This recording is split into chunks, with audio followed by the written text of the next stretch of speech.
Raise a glass, let the worry slip away. Liquid lunch, we're living for today. There's Troy laughing with his gin and a grin, telling stories about where he's been. Boomer's got whiskey, he's loosening his tie, chasing dreams under a midday sky. The bartender knows us, he's mixing with flair. Every sip's a moment we're happy to share. Liquid lunch, pour it smooth, let it flow. Friends round the table where the good times grow. Raise a glass, let the worry slip away. Liquid lunch, we're living for the day. The clock don't matter, we're lost in the vibe. Jazz in the air, feel the soul come alive. From martinis to bourbon, we're riding the wave. Stealing this hour, it's the freedom we crave.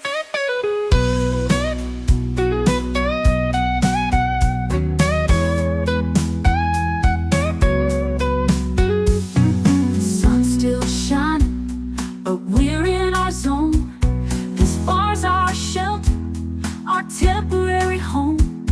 One more round before the world calls us back. Savor the moment, keep the blues in the rack. We'll laugh and we'll toast till the afternoon fades. Memories made in these liquid escapades. Liquid lunch, pour it smooth, let it flow. Friends round the table where the good times grow. Raise a glass, let the worry slip away. Liquid lunch, we're living for the day. So here's to the daylight, the drinks and the fun. Our liquid lunch, till the next one comes. With a wink and a smile, we'll be back real soon. Chasing that jazz under the high noon.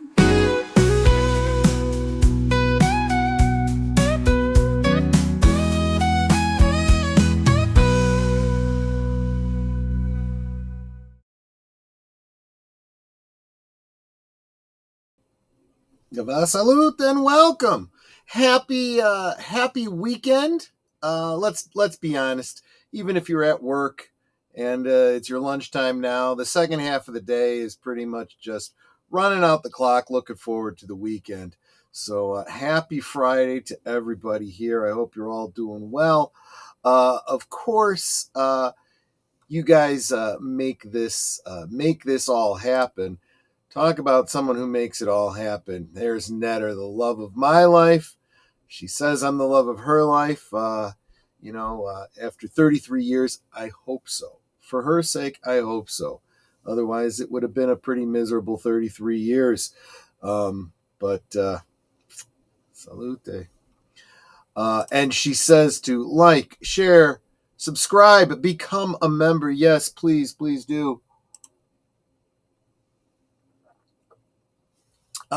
Moscow, that would be Springfield, Illinois, where the Socialist Politburo is busy trampling all over our Constitution. But mechpo, here I are.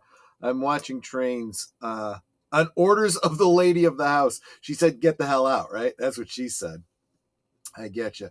Yeah, Mark is fuming about another stupid law that Illinois has passed that is going to go to Governor Cheeseburger's desk to be signed, so that it can then work its way up the courts to the Supreme Court, where it will be struck down because they intentionally signed into law an unconstitutional concept that SCOTUS has already ruled on. But, that's the corruption we have here in Illinois. But, yes, thank God it's Friday. No doubt about it. Anyway, so glad you're here. And of course, it is Friday. And Friday, What you sipping on? well, I'll tell you what I'm sipping on. I am sipping on a Moscow Mule. Been promising to talk about this all week, and we are going to get into it. Yeah, it's actually two laws. The second one is supposed to mitigate the first one a little bit, but don't even get me started. It's the weekend. Let's celebrate. So anyway, yes, today we are talking about the Moscow Mule, served traditionally in a copper mug. If you don't have a copper mug, any cocktail glass would do, a rocks glass. But let us get into the history of this drink. I am reading from a website called a Moscow Copper Company. They are a company that sells copper mugs and the accoutrement to make a Moscow Mule. This is not a sponsored stream. I had never even heard of this company before today. I do not believe that this cup is even made by the Moscow Copper Company. They may be. I don't know. But let's read a little bit about their story. So, in 1941, Sophie Berezinski was a woman on a mission. She had immigrated to the United States from Russia and was carrying a heavy burden, 2,000 solid copper mugs. Sophie's father owned and operated a copper factory in Russia known as the Moscow Copper Company. Back in Russia, Sophie had created the design for the original copper mug that is now so famously liked by the Moscow Mule cocktail. Her father ran the presses that stamped out the mugs. The one tool both Sophie and her father lacked was the slick skills of a salesman. Neither Sophie nor her father were able to sell the mugs in Russia, so the decision was made that Sophie and the mugs would journey to America. After all, it was well known that America was the land of opportunity. I believe it still is. And if it's not, it can be again. However, after some time, the mug seemed destined for the scrap heap in America too. Sophie's husband, Max, was tired of the copper mugs cluttering the house and issued her an ultimatum. Find a buyer for the mugs, or I'm tossing them. I've had such similar conversations in this house, going both ways.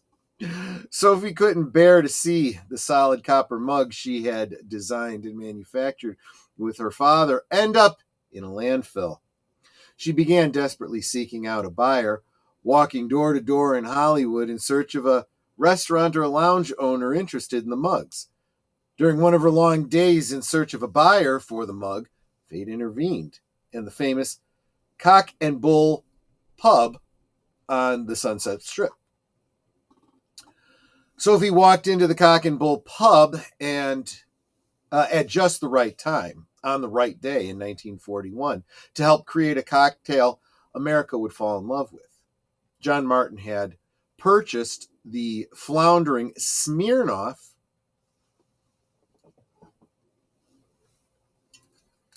not a sponsored stream. The floundering Smirnoff was, I mean, what other vodka are you going to make a Moscow Mule with? Distillery in 1930. Though he was successful as the head of G.F. Hublin and Brothers, a food and spirits importer that made A1 steak sauce popular, he wasn't as fortunate with vodka. Americans had no interest in vodka. Beer, whiskey, and other cocktails ruled the roost in America at the time.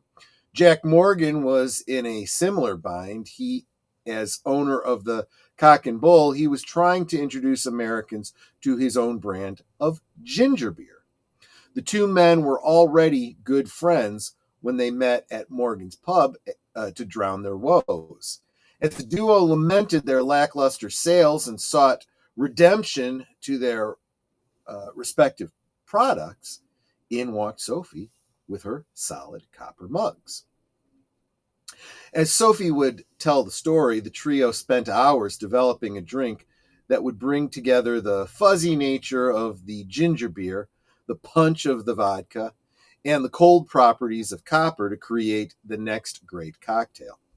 After a number of taste tests and a few failed concoctions, they stumbled upon a recipe for a cocktail that would solve all of their problems. The Moscow Mule was born on that day in 1941. The perfect combination of vodka and ginger beer, housed in a solid copper mug that kept the drink cold and enhanced the flavor and aroma, resulting in a cocktail that America would fawn over for the next century and beyond. And then it obviously goes into some marketing information about their in particular copper mugs. So, how do I make a Moscow Mule? That would be 2 ounces of vodka, as I said, should probably be Smirnoff. I mean, if you're going to call it a Moscow Mule, you'd want it to have a Russian name, right? Not that there's anything Russian about it. I mean, the girl who brought the copper mugs to the States came from Russia. But it's obviously a concoction made here in the United States. But you'll find that's true of most things that we tend to believe are more exotic than they actually are. 2 ounces of vodka, 4 ounces of ginger beer. I happen to drink, because I seem to be limited in the ginger beers I can get around here, Goslings. I use Goslings because it's one of 2 ginger beers I can easily find around here. Not necessarily recommending it. This isn't a paid spot or anything like that. It's just easily obtainable. So I get it. And let me tell you another thing about ginger beer.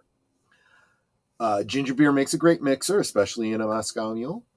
But I highly recommend you always have ginger beer on hand. In this house, we call it magic soda, because it is wonderful when you have an upset tummy, right?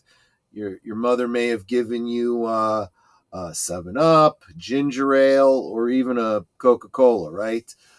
Because the belief is it's the carbonation. And sometimes it is. Sometimes it's the carbonation that helps. That's why you take an Alka-Seltzer, right? But ginger beer is more than just carbonated. It's got that strong ginger extract in it, right? That burns a little bit going down, not in the alcohol way, but in the ginger way. And it's got some sort of property that just helps your stomach. Now, if you don't have ginger beer, you could chew on a piece of ginger root. That's what our ancestors did. That ginger has been known for its medicinal properties for a long time. This is also not medical advice. I'm just telling you what has worked for me, and it just seems to me that ginger is a foodstuff, so I don't see any danger in trying it. But anyway, 2 ounces of vodka, 4 ounces of ginger beer, so it's a 2-to-1 relationship, the other way around. Half ounce of fresh lime juice. Now, I consider that to be optional. That does kind of tartan up the ginger flavor, but the ginger brings enough flavor of its own. You don't necessarily need it. But then that's also when you would add a lime wedge as a garnish. As you can see, I'm not even bothering with the garnish. At least not now. We'll see. Maybe tonight. So it seems pretty straightforward. You fill a copper mug with ice, pour in the vodka and lime, fill the glass with ginger beer, and gently swirl with a spoon once to mix. Now, you want to know how this was a gift. So this is why I have this. I think this is probably more than you need, but the set that I got had 4 mugs and a copper measuring cup. So for your mixture, there are also 4 copper straws for mixing. I think that's a bit of overkill. I don't think it's absolutely necessary. And then garnish with a lime wedge and enjoy. There's also this. I've also seen it very commonly garnished with mint sprig. That one actually, I think, makes a lot more sense. Mint actually makes more sense to me in this particular setting than a lime. But there you go. Well, I see what you guys are saying here. I am way behind, so let's get back into this.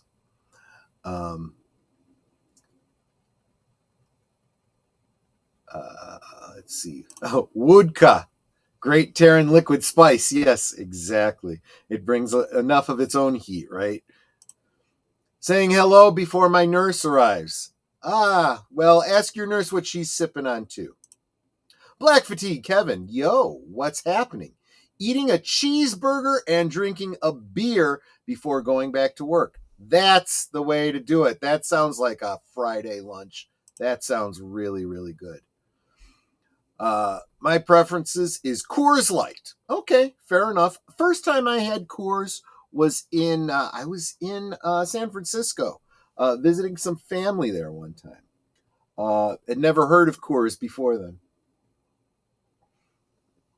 Let's see here. Okay, looks like I am caught up. So wonderful, wonderful. Yeah, I've been looking forward to this all week, and I think I mentioned the other day, like yesterday, I ended the stream a bit early. I just wasn't feeling too well. I was just having some upset stomach. And look, I know exactly what it was. I haven't been eating very smart this week, and it's kind of messed me up. So I've had a couple ginger beers this week for specifically that reason. So I think it's appropriate that I go with the Moscow Mule today. Listening on earbud while doing housework. Hi, all. Well, I appreciate you listening in while you're doing housework, but once you start vacuuming, even those earbuds might not be able to allow you to listen, but that's perfectly okay. You do what you got to do. If you need to get your house straightened up before the weekend so that you can relax the rest of the weekend, I totally understand that. My hope this weekend, well, I mentioned earlier in the week that I do have a doctor's appointment tomorrow, so I'm going to have to get up early. Not what most people would consider early, but what I consider early on a Saturday morning to get to the doctor for my annual checkup. And I'm sure I will get lectured, but that's just the nature of being an old fat guy. But be that as it may, I also am hoping to at least begin looking at a project, not anything for the channel or anything like that. I have a bookshelf that I need to start assembling. I say assembling, but I really mean build. I'm not making it from a kit. All those bookshelves, well, I should say media shelves, behind Netter when she's, on camera. I had gotten those from, I want to say IKEA. I'm not sure. There are 1, 2, 3, 4 of them that we have here, and I have room for a fifth one. I need a fifth one because I literally have more DVDs than I can fit on the shelves. Problem is that IKEA doesn't have that particular style any longer, and it needs to be that exact style to fit. So after looking and realizing that the company had discontinued it, I just have to build it myself. So I am hoping to get that started this weekend. We'll see. Wish me luck. I got 1,001 projects to get done. I also want to get out into that garage and start getting through some things because I need to get to some, well, I don't want to say on air, some items. It's a surprise, not that it's anything nefarious, or embarrassing or anything. It's a surprise. And, the person I am sending them to may, however unlikely, actually watch this show. So I don't want to ruin the surprise, but I've got some items out in the garage that I need to get access to, and then clean off and pack up to ship out. Almost lunchtime for me. How are ya all? Well, I am so glad that you are here, Curtis Selby. I are well, and I seem to think that that everyone else is doing well, especially when I see aged Boomer. He's got whiskey and he's loosening his tie. He says liquid lunch is the best lunch. I absolutely agree. You'll be seeing more of this tonight, Boomer. Boomer is putting together for me, or he may actually have already finished putting together a slideshow for a series of articles that we will be looking at tonight on Last Call. I think Boomer wants to have a little bit of a rant. He doesn't like AI. He's a boomer, so he's a bit of a Luddite. He hates thinking computers, or so-called thinking computers, and he thinks they're ruining the world and they're ruining everything, and he wants to go off on it. And I say that as though I disagree with him, but I don't. I really don't. I just don't necessarily feel as ranty as he does yet. We'll see how I feel come tonight. But yeah. So that is what we will be talking about tonight. I even have a soundbite from Geek Flag with Nate Knows again. I think that's absolutely appropriate considering how we put those sound bites together. We'll talk about that tonight. And flagrant self-promotion, if you haven't already, please subscribe to my new channel. Well, I don't know how flagrant it is since I specifically said on the show yesterday, whenever you come on, you have the blue wrench specifically for the purpose of sharing out that link. So please, everyone who is here, subscribe, follow, whatever you want to call it, to Curtis Selby's new channel, Nothing to See Here Citizen. He has been unable to monetize his channel over here because he may have used some no words or talked about a topic that the overseers here do not want talked about on this platform. So please check out his more moderated channel, as well as, Curtis, do you have a Rumble as well? Let's make sure people can get to the good stuff on Rumble as well. He says a fellow who fancied a punch, skipped solids, and sipped through his lunch. With vodka and gin, he wore quite a grin till he passed out face first in his brunch. There you go. Well, that's just somebody who is inexperienced. He needs more practice. Practice makes perfect, I always say. So that therein lies the... I am going to have something solid, though, just because I'm hungry. I may even run to the store because, well, I don't have any limes. Chat GPT wrote that. So let's look at this again.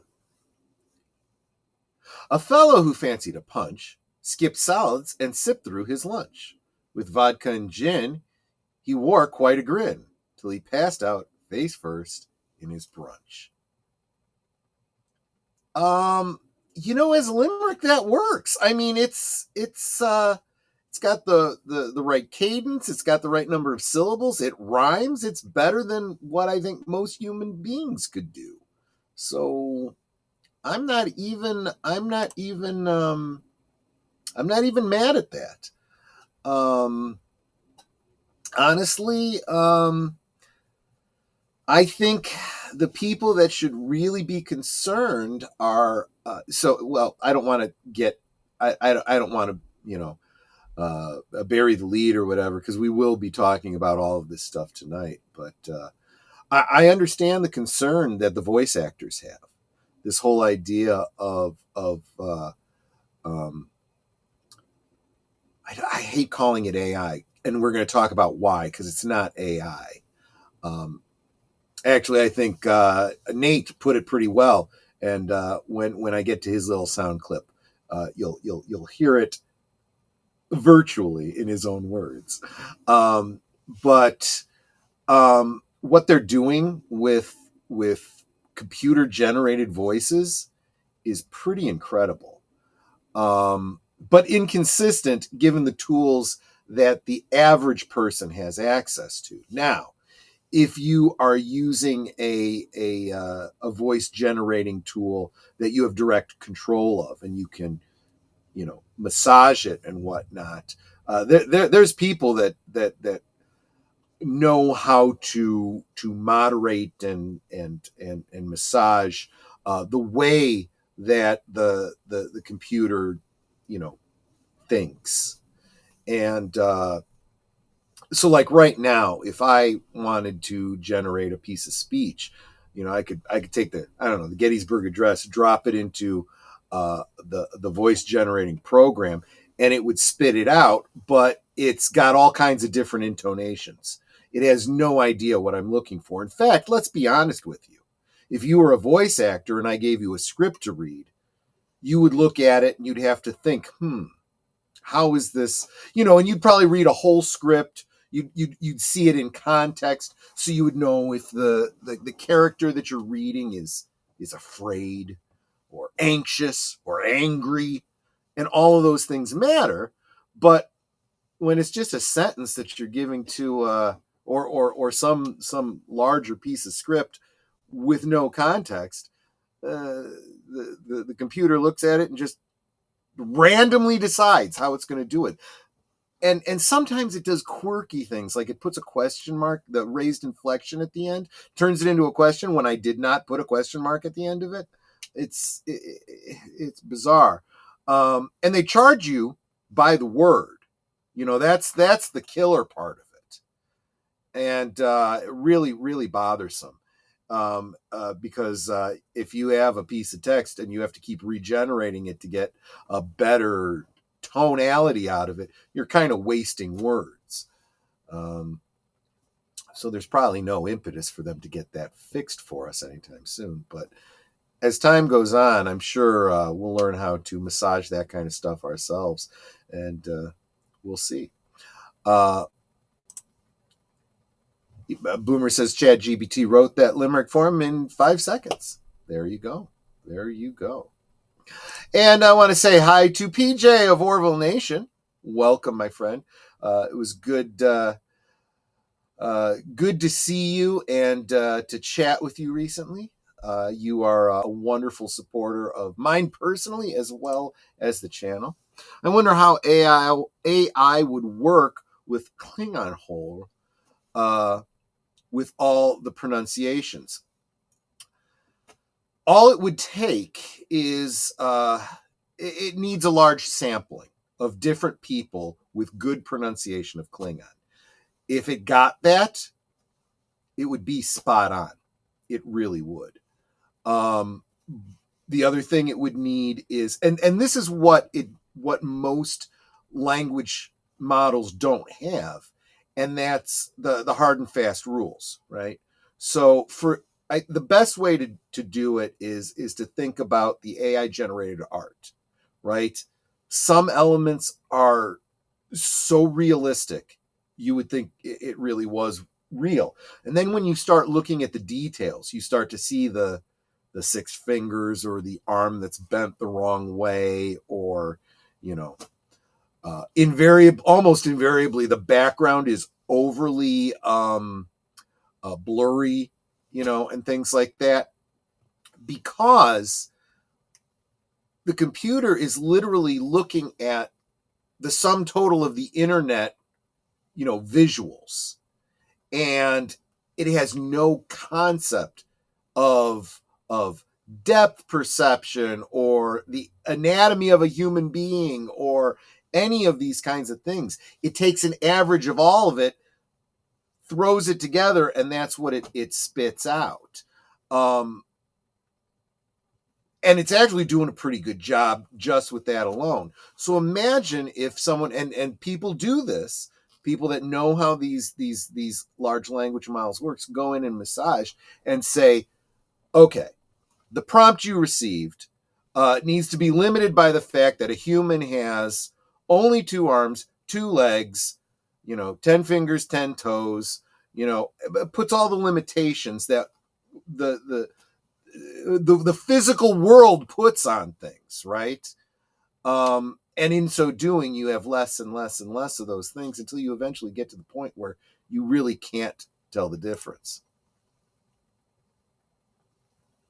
Not sure how to share the channel, but here is a Rumble video. There you go. I'm assuming that's from your channel, Curtis. All you gotta do is yeah. Oh, I see what you mean. Rumble is laid out differently, so you'd have to go to my channels is what you would do, and then you'd click on your channel and grab the URL. But that's fine. He's given you one of his recent videos. Just not only go and hit the subscribe button on the video, make sure you hit the like button on the video. There you go. Let's see here. So, not William Shatner. Mr. Cowell? Or Orion?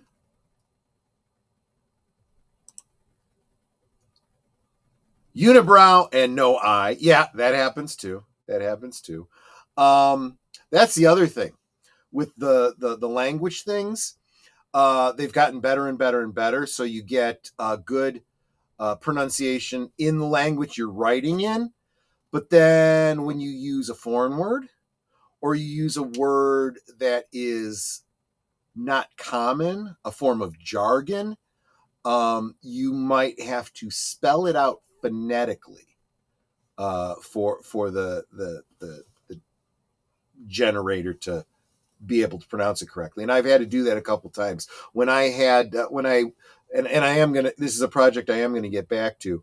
When I was doing videos, doing narratives of our Dungeons and Dragons game, whenever I'd have a name in there, for example, I would have to spell it out phonetically. It could not get the names right.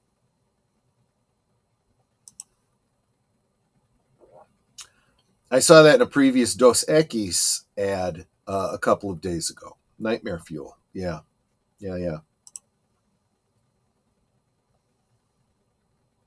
Ash from the Evil Dead likes Moscow Mules. Well, it's good to be the king, baby.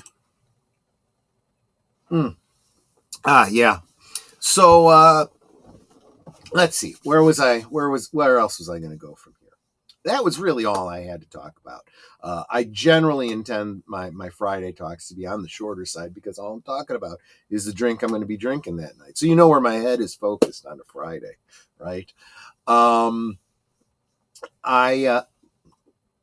Groovy, exactly. This is my boomstick. Klaatu Barada.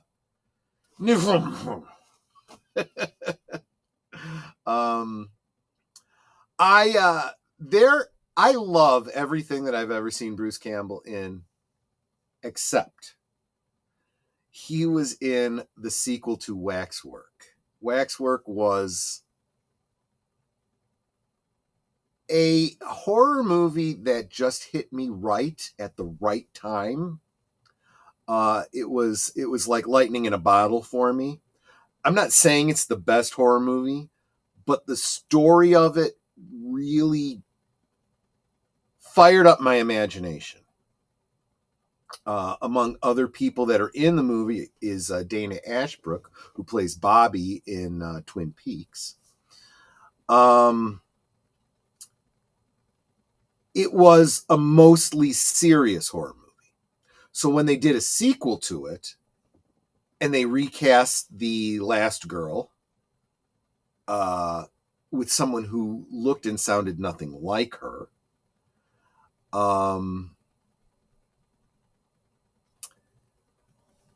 they also added Bruce Campbell and the humor that goes with Bruce Campbell. And while I I like the movie for what it is. As a sequel to a previous movie that I really liked, not happy with it. Yes, see, therein lies the problem. Not as good as the original, but funny. It shouldn't be funny. You know, I didn't care for that. And it brought nothing to the continuing story. Marina Sirtis was in Waxwork? Really? I don't even remember that. All right, let me look this up. Now you got me going.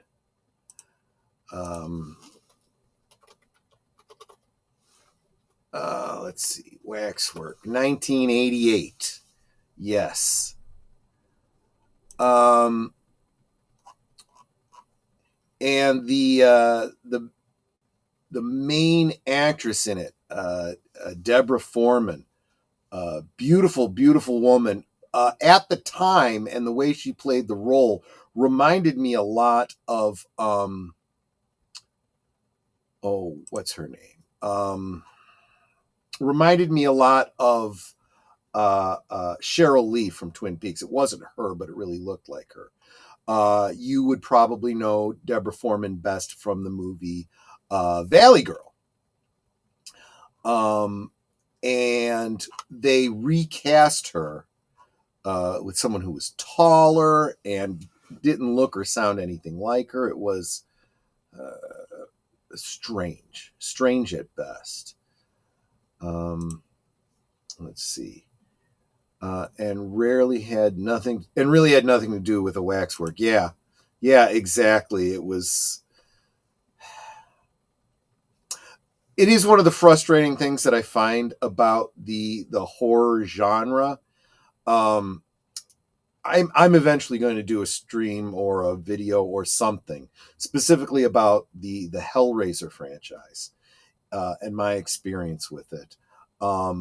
And seriously, only the first 4 films and like the last 3 films are actually Hellraiser films.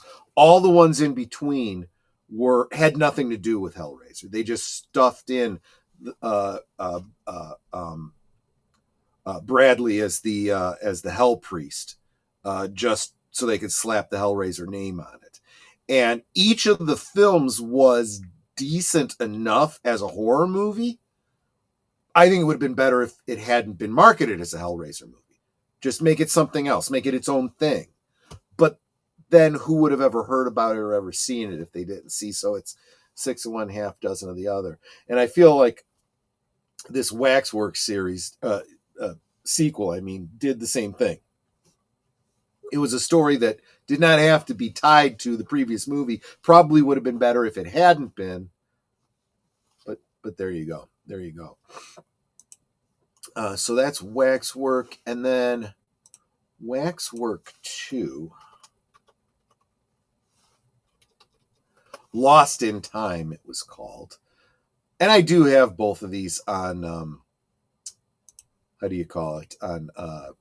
DVD. Because I'm that. Oh, I see what you're saying. Marina Sirtis was in the sequel. I honestly don't remember much about it. Zach Galligan, who played Mark, was the only one who carried over. But they replaced Deborah Foreman with Monica. I know I'm going to ruin this name. Monica Schnarre? I don't know. Doesn't look anything like her. And you're supposed to believe it's the same girl. And that's probably the biggest problem. I think bigger than the comedy, bigger than throwing a Bruce Campbell in there. When they put in a different actress, it kind of messes up the chemistry that you have between the two characters. And that was really the only thing you really cared about in the continuing story, was the relationship between these two characters. So if you throw that chemistry off, it's it's just not going to land. Want to welcome Charlotte Nightstar, the werewolf. We were just talking about Dana Ashbrook in Waxwork, and he actually becomes a werewolf in that movie. If I recall correctly, she was in the same black and white vignette as Bruce. Okay, that makes sense. I'm still trying to find the meaning of Cartagara. In addition to Waxwork 2, it was used for a type of human-turned computer-controlled drone in the Torg RPG. All right, I am going to have to go back and watch Waxwork 2 again because I don't remember that, but I will look into that as well. Yes, Waxwork 2 was timey-wimey. It does involve time travel. Tasking my memory, because I certainly have not spent as much time with Waxwork 2 as I did with Waxwork 1. The premise for Waxwork 1 was that these kids go and visit a what we would today call a pop-up business. You know, you have these pop-up bars and these pop-up businesses that show up in a strip mall or whatever, last for, a day or two and then are gone. Well, this was a pop-up waxwork. It was literally a waxwork that hung out its shingle in a residential neighborhood. And it just appeared one day, and then eventually it was gone, obviously at the end of the story. These kids go to check out the waxwork, and you know how these things go. You're given certain rules. Don't do this, don't do that. But they're kids, and they break the rules, and so they find out what happens to them. And, well, the most obvious rule at any museum or waxwork is you don't go through the barrier and get into the exhibit. But when in this particular instance, when you get into the exhibit, you are transported to the story. So in the instance of the werewolf one, Dana Ashbrook, steps into it, and he finds himself in a cabin in the woods where a hunter has just been bitten by a werewolf, and the whole thing happens, and blah blah blah blah blah blah. Right? The centerpiece one, where the last girl ends up, she ends up a victim of the Marquis de Sade. So in theory, what you have happening, or what is implied, is that you are being transported to another place and time. So they kind of capitalize on that time element for the sequel. That's if my memory serves correctly. I hate terrible recasting. Yeah, I get you. Sin's Corner, welcome. Good to see you. Sin, I am wondering, since we are talking about a movie franchise, does 2 movies make a franchise? I don't know. Waxwork, I'm wondering if you've seen those movies. You are, I know you like a good horror movie from time to time. I joke. Make another character, not the same character. Well, in this particular instance, they really couldn't. There was no point in having a sequel if you didn't have the character. But if you're going to recast, you got to be able to resurrect the relationship between the 2 main characters. Oh, it was the name of the world in Waxwork 2, which implies something very similar to the storyline going on with what was the name of that movie with the Undertaker and the ball with the spikes? Was it Phantasm or something like that? Similar concept. I just tried looking it up again. The word was used as a title in a manga, and every result is for no matter how many minuses I use. I understand. Sorry, I'm behind. Catch up on the research, or on the rewatch. Finish up on you and deleted streams now. Fair enough. Let's see. I don't think I've seen those films. Maybe parts of them in passing. So as I was saying earlier about these films, I recommend Waxwork. Although, again, whenever I recommend a film that I have a very dear love for, usually the reason I love that film has more to do with who I was at the time that I saw the movie, who I saw it with, other things that were going on in my life around them. You make these associations, and you can never pass that on to somebody. I can only hope that the movie kind of stands on its own. It's kind of one of those low budget 80s horror films, you know. So if you're into those kinds of things, you'd probably like it. But if you get into the characters and you start to care about these characters, unfortunately, what will end up happening is that you'll get to the second one. You'll go, this isn't the same. One of these is the same people. The other one is not, and they don't seem like the people that have the history that I've come to associate with them. But yeah, I do like low budget 80s horror. So there you go. I think and I think Waxwork, pretty sure, is, yes, both of these movies do appear to be on, well, no, maybe they're not. Let me double check. Yes, both Waxwork and Waxwork 2 are on Tubi. So you could very easily watch them yourself for free. So if you want to watch Waxwork and then immediately right after it watch Waxwork 2, but that's probably the worst way to watch it because you will instantly, it's like hitting a speed bump doing 20 miles an hour. You go, oh, wait, what was that? I think that's the reaction that you would have watching Waxwork 2 after watching Waxwork 1. Man, that's hard to say. And it's not just because I'm drinking. Let me tell you. But you might be better off watching one and then giving it about a week before you watch the second one. Or here's a thought. Watch the second one first.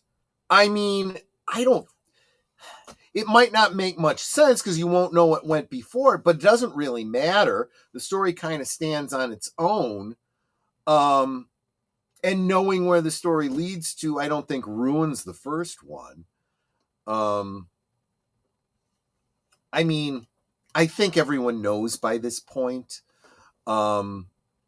There's generally one or two people that survive a horror movie. You can kind of expect that everyone else gets killed off in the course of the movie. And you can usually guess who the survivors are going to be anyway.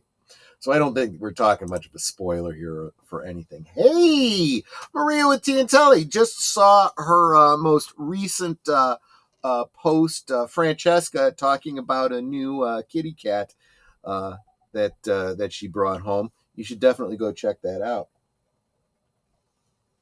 I was going to listen to music while working and saw you were here. Good to catch you. Yeah, I am just kind of winding it down, though, so you might invariably have to rewind if you are interested in what I was talking about today. Started out by talking about the history of the Moscow Mule, then explained how I like to mix it. Serve it in a copper glass. Now, one thing I didn't get into is that there are those out there who feel that copper can leach into your drink and it's not good for you and all this kind of stuff. I don't think it matters when you're just having one drink once in a while. I would not use this on a regular basis for like my coffee and for, really anything else but a Moscow Mule. But there you go. So anyway, please, everyone, make sure that you are subscribed to Maria with T and Telly. She's got a wonderful channel. And she is going to get more consistent with her uploads, I am sure. I'm sure she is going to have a lot more content in the very, very near future. Of course, I'll be kind and rewind. For those of you younger ones in the audience, back in the early days of physical media, we had these tapes, these videotapes. You didn't have DVDs, you didn't have downloads. You had, reel-to-reel magnetic tapes, and when you got to the end of it, you had to rewind back to the beginning so the next person could watch the movie. And if you rented those tapes at the video store, there was a little sticker on it that said, "Please be kind, rewind," so that the next person that got the tape and went to put it in their machine wasn't at the end of it and then had to rewind themselves before they could start watching the movie. That's annoying. And smash the like button. Maybe leave a comment and help the Al Gore rhythms. Thank you so much, Lynn. I super appreciate that. Because we want Al Gore to have rhythm. Absolutely. So that really was all I wanted to talk about. I should probably go get myself a sandwich and get ready for tonight. I know that Boomer's already, I think, sent me the slideshow, but I want to get the stream set up so I can start sharing that out with all of you. Next week, one of the topics I'll be talking about next week is toys of the 70s, and specifically reacting to another channel that kind of listed a bunch of toys that were either controversial or taken off the market because they were considered to be dangerous. And I want to talk about a few of those toys because I think the danger is eye-rolling, and I may even get off on a little bit of a screed about the warning labels we put on things. It might channel my my inner Bill Engvall a little bit, but first lunch equals breakfast. Exactly. And then after that, it's time for second breakfast or second lunch. There you go. He's still working on it. I'll get it to you soon. Okay. Thanks. I appreciate it. Let's see. So yeah, I wanted to talk about that. Got another couple ideas, but I don't remember them off the top of my head. Hopefully I think about them before next week. Francesca asked me if you can give her a ring because she wants you. Tell Francesca I'm married, but if she's looking for a collab,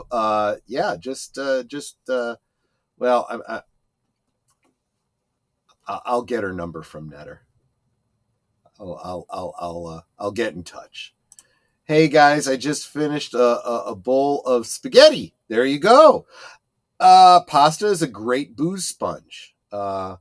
Depending on what kind of a sauce you used on it, you use a red sauce. Of course, you go with a red wine. If you're going with something fishy and a white sauce, you're going to go with a white wine. When breakfast is chicken at 11 o'clock, it isn't really breakfast. Fair enough. It's brunch. That's how I look at it. Not like that. Look, you're the one who said it. I'm just taking it the way you said it. But anyway, yeah. So that, nope, I got one more comment. Okay, you guys saying hi to each other. I'm going to wind it down. Tonight, 9 Central, 10 Eastern for Last Call. Tomorrow, 9 Central, 10 Eastern on Big Al Presents for Films with Friends, Inner Space with Martin Short, Dennis Quaid, and Meg Ryan.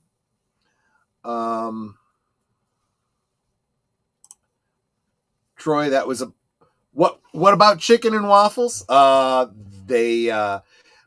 That makes for a great brunch because chicken for lunch, waffles for breakfast, put them together, you got brunch. That actually sounds really good.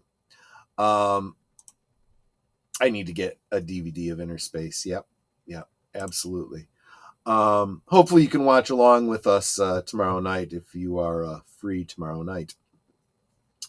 Maria says, Toodles, much love to you all. Big hugs to my fam. Troy, Netter, kisses and hugs. Thank you so much, my dear.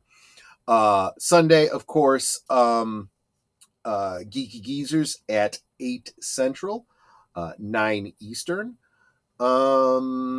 Monday, the members have spoken, but I don't know what they've said. So let me real quick go to my channel and take a look. Let's see. What I need to find out is what YouTube Studio, that'll get me to my channel. My channel, the community tab. So right now, we look like we will be watching Lilo and Stitch from 2002 on Members Night at the Movies, which is good because of the 3 film options I had up in the post. That is the shortest one. And I am planning to do a guest appearance after the Members Night stream. So I will get you the details on that in my, I'll get it out on all the avenues that I announce where I'm going to be. I'm always passing out about that time these days. That's what naps are for. Absolutely, that's what naps are for. Wait, Inner Space. The old Disney ride that got replaced by Star Wars Star Tours? Yes, that's exactly right. We're going to be looking at the movie that was based on. Exactly. Tuesday,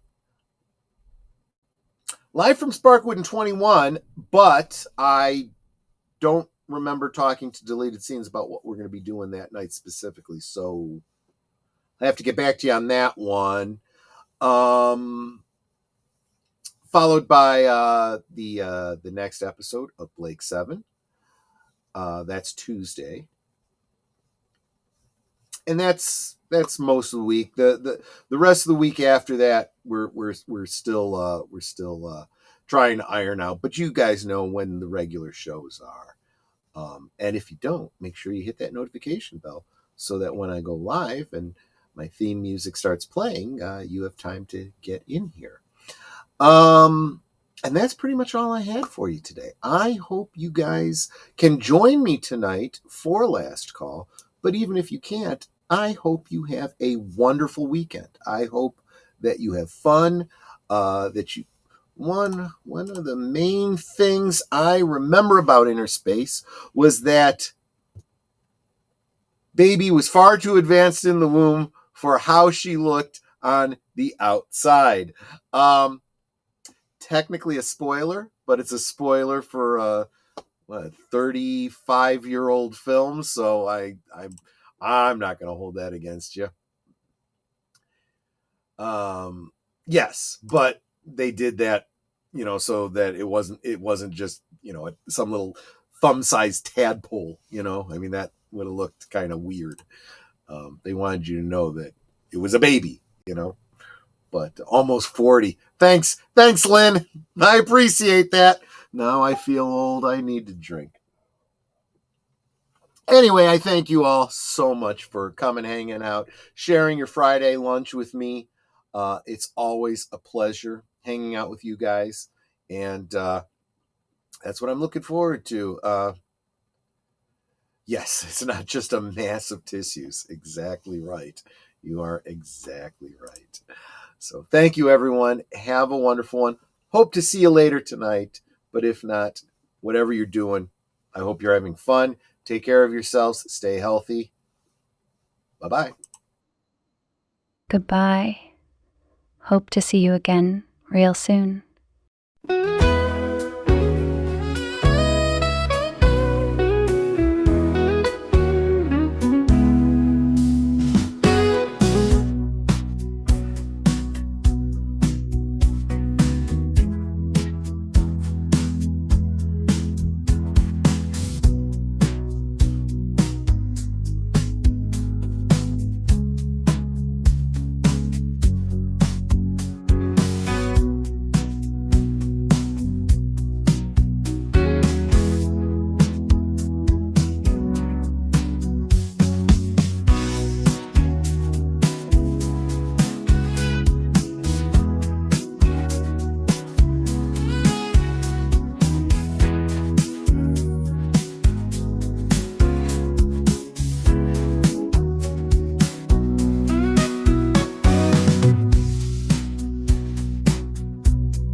So here's to the daylight, the drinks and the fun, our liquid lunch, till the next one comes.